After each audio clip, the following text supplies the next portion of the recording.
M Dolly and how are you all, just tell me. So जैसे कि guys मैं डॉली और आप सभी को पहले ही बता देती हूँ कि हम क्लास 8 चैप्टर नंबर 8 क्लास भी सेम है और चैप्टर भी सेम है, यानी कि सेल स्ट्रक्चर एंड फंक्शन के बारे में आज हम क्या करने वाले हैं, डिस्कस करने वाले हैं। सेल स्ट्रक्चर एंड फंक्शन तो कर लिया, लेकिन आज हम क्या करेंगे, उसके पार्ट्स का सेकंड पार्ट जो कि था हमारा साइटोप्लाज्म, उसके बारे में आज हम डिस्कस करेंगे। तो जैसा कि हमने हमारी प्रीवियस वीडियो में सेल मेम्ब्रेन के बारे में क्या किया था, डिस्कस आउट करा था, तो हम थोड़ा सा उसको रिकैप्चुलेट कर लेते हैं कि हमने उसके बारे में क्या क्या पढ़ा था। हमने उसके बारे में पढ़ा था कि जो सेल मेम्ब्रेन जो है वो हमारी सेल की सबसे करीबी पार्ट है, सेल का सबसे करीबी पार्ट है। ओके, तो साइटोप्लाज्म और न्यूक्लियस जो हैं वो क्या करते हैं, सेल को शेप देते हैं। ओके, ये यानी कि सेल मेम्ब्रेन को हम प्लाज्मा मेम्ब्रेन भी कह सकते हैं। और ये प्लाज्मा मेम्ब्रेन जो कि क्या करती है, सेल को अलग अलग भागों में डिवाइड करती है। ये पोरस इन नेचर होती हैं, जो कि हमारा सब्सटेंस जो होता है उसको बाहर से अंदर या फिर कि कोई भी ब्लड वेसल्स में उनमें जाने की उसको परमिशन देती है, जैसे हमारे को टीचर देते हैं उसी प्रकार से। ओके, जो प्लांट है, प्लांट्स की क्या होती है, सेल वॉल होती है। अब मैंने आपको बताया था प्लांट्स की क्यों सेल वॉल होती है, क्योंकि उनको टेम्परेचर, क्लाइमेट, सनलाइट इन सब से ज़रूरत होती है बचने की, तो इसलिए उनके सेल वॉल प्रेजेंट होती है। लेकिन एनिमल सेल्स की इसलिए नहीं होती, एनिमल्स की सेल्स में इसलिए नहीं होती प्रेजेंट क्योंकि एनिमल्स की थिक लेयर होती है, जिस वजह से वो उनको प्रोटेक्ट करती है। लेकिन प्लांट्स के ऐसा कुछ नहीं होता है, इसलिए वो उनके सेल वॉल प्रेजेंट होती है। तो ओके, अब हम बिना देरी करते हुए हमारा साइटोप्लाज्म टॉपिक डिस्कस करते हैं। बहुत ही इंटरेस्टिंग टॉपिक है, यानी कि इतना इंटरेस्टिंग है जो कि आपको एग्जाम्स में बहुत ज़्यादा पूछा जा सकता है, यानी कि आपके क्वेश्चन आंसर्स में भी ये क्वेश्चन है।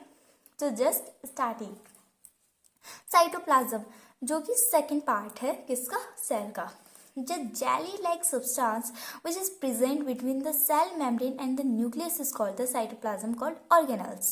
So देखिए, लाइन तो लग रही होगी कि हाँ भाई ये क्या है ऐसा कठिन सा, लेकिन ऐसा कुछ नहीं है, बहुत ही ईजी है। क्या है, देखिए, जो साइटोप्लाज्म जो होती है वो जेली टाइप होती है। आपने जेली से तो खेला ही होगा, बहुत खेलते हैं, सब खेलते हैं, मैं भी खेलती हूँ। तो देखिए, जेली सब्सटेंस होता है, यानी कि एकदम जैसे कि जेली से आपने देखा होगा, जेली यानी कि आपने अमीबा देखा है, अमीबा भी कैसा होता है, सेम जेली के जैसा होता है। तो वैसे ही अमीबा कहाँ से देखोगे, वो तो नेक्ड आई से देखा ही नहीं जा सकता ना। कोई बात नहीं, आपने देखा ही होगा, खैर मेरे को पता है। ओके, तो जेली प्रकार का सब्सटेंस होता है ये। ओके, और ये जो है किस कहाँ पे प्रेजेंट होता है, ये किसके बीच में प्रेजेंट होता है, ये सेल मेम्ब्रेन और न्यूक्लियस के बीच में प्रेजेंट होता है। यानी कि सबसे अच्छी इसकी मैं आपको एक चीज़ बताती हूँ, जब भी प्लांट सेल, यानी कि प्लांट सेल मान लो ये है, दिस इज प्लांट सेल, मान लो सपोज करो, है ना, और ये क्या है, एनिमल सेल है, ऐसे कुछ टाइप से ये कोई एनिमल सेल है। तो देखो, अपने को सबसे इजी तरीका है इसको पहचानने का, क्या पहचानने का तरीका है कि जहाँ पे भी आपको खाली जगह दिख रही है, जहाँ पे भी आपको खाली जगह दिख रही है, तो वो क्या हो जाएगा, साइटोप्लाज्म हो जाएगा। क्या हो जाएगा, साइटोप्लाज्म हो जाएगा। वैसे ही जैसे कि आपको यहाँ पे खाली जगह दिख रही है, तो मतलब सीरियसली बात है कि ये साइटोप्लाज्म ही है।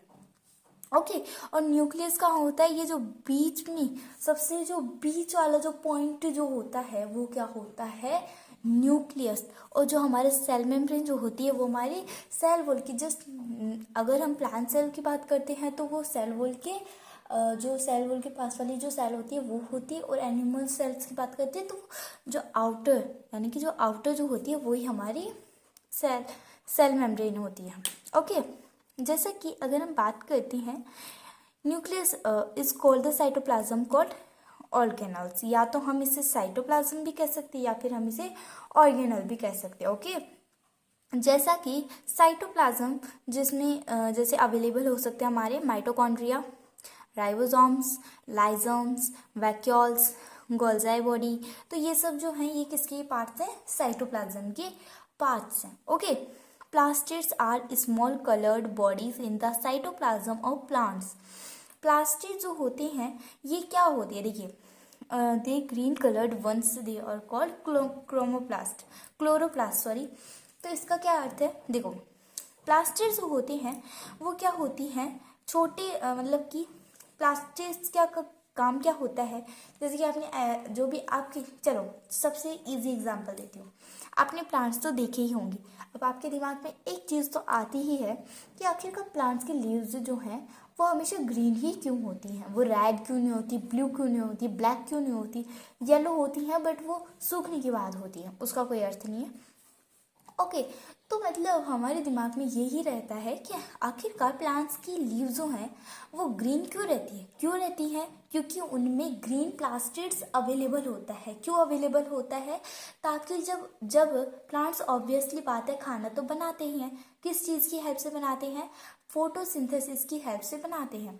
और फोटोसिंथेसिस को कैप्चर करने के लिए हमारे को किसकी ज़रूरत होती है, सनलाइट, वाटर, एयर। तो इन सबको कब कैप्चर करेंगे अपन, जो अपने पास cell membrane, cell wall present होगी।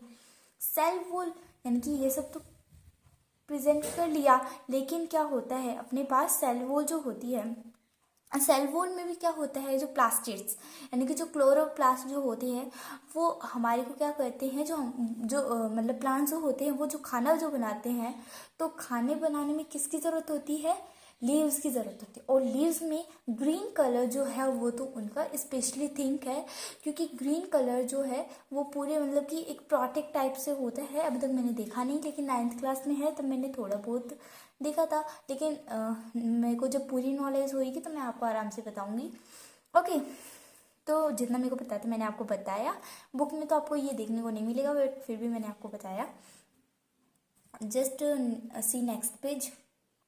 जैसे कि क्लोरोप्लास्ट जो कि मैंने बताई दिया अभी अभी, centrosome which is present only in animal cells. जैसे कि देखिए दो चीज़ें हैं, सेल वॉल किस में प्रेजेंट होती है, ओनली प्लांट सेल्स में प्रेजेंट होती है। वैसे ही एनिमल्स भी कोई कम नहीं है। एनिमल्स क्या बोलते हैं, भाई हमें भी तो सेलुलोज ऑलरेडी हम में तो प्रेजेंट है, वो कौन सा प्लांट सेल में प्रेजेंट है।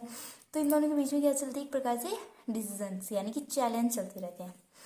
तो हमारा थर्ड पार्ट है न्यूक्लियस।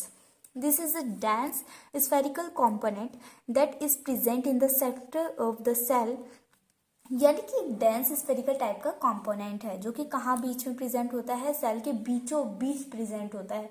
इसकी भी बहुत यानी कि ये तीनों जो होते हैं ना, ये आराम से दिख जाते हैं। साइटोप्लाज्म खाली जगह दिखी, चलो साइटोप्लाज्म है, सेल मेम्ब्रेन, एनिमल्स में तो जो आउटर लेयर जो होती है वो ही होती है सेल मेम्ब्रेन, और न्यूक्लियस जो कि बीचों बीच वाला पॉइंट जो होएगा वो तो न्यूक्लियस ही होएगा ना।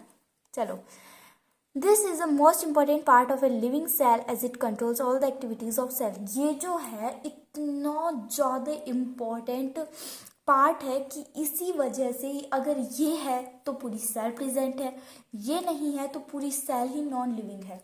चलो ये समझ आ गया। It also contains thread like structures called chromosomes, यानी कि ये क्या करता है कि इसमें क्या प्रेजेंट होते हैं, थ्रेड के समान यानी कि थ्रेड के समान कुछ ऐसे स्ट्रक्चर्स प्रेजेंट होते हैं जिनको हम क्या कहते हैं, क्रोमोसोम्स कहते हैं।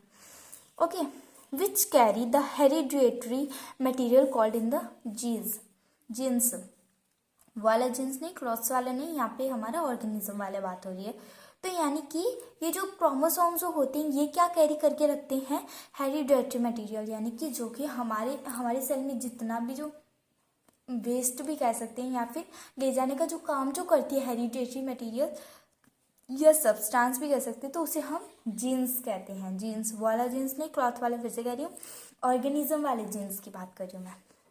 तो न्यूक्लियस के या फिर 2 टाइप्स होते हैं, prokaryotic cells and eukaryotic cells. इसके पार्ट की बात नहीं कर रही हूँ मैं, ये हमारे चैप्टर के लास्ट एंडिंग पॉइंट में है। Prokaryotic cell, the cell that lack a nuclear membrane for the nucleus are prokaryotic cells like bacteria, blue green algae. ऐसी सेल्स जो कि मतलब कि nuclear membrane for the nucleus are called prokaryotic sales.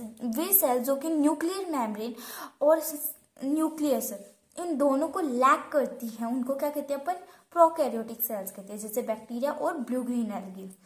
Same इसका उल्टा eukaryotic cell, the cell that have a defined nuclear membrane for the nucleus are called prokaryotic cell. मतलब क्या होता है, एक ऐसी सेल्स जो कि डिफाइनाइड न्यूक्लियर मेम्ब्रेन्स हैं और the nucleus are called prokaryotic are called prokaryotic cell, यानी कि ये तो मैंने बताया है। अब अपन इसका सीधा उल्टा करेंगे। All organisms except bacteria, blue green algae are called eukaryotic cells. जितने भी ऑर्गेनिज्म जो होते हैं वो अगर एक्सेप्ट करते हैं ऑर्गेनिजम्स में बैक्टीरिया और ब्लू ग्रीन एल्गी को, तो वो क्या है, यूकैरियोटिक सेल्स है।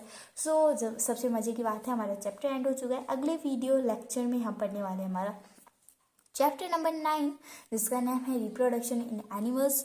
बहुत इंटरेस्टिंग चैप्टर है, तो हम अगले चैप्टर में ये ही पढ़ेंगे। सो कैसी लगी वीडियो? अच्छी लगे तो वीडियो को लाइक कीजिए, चैनल को सब्सक्राइब कीजिए, वीडियो को शेयर कीजिए। तो मिलते हैं अपनी नेक्स्ट वीडियो में with the new lecture. So just keep learning with yourself and just meeting in our next video. Thank you and take care.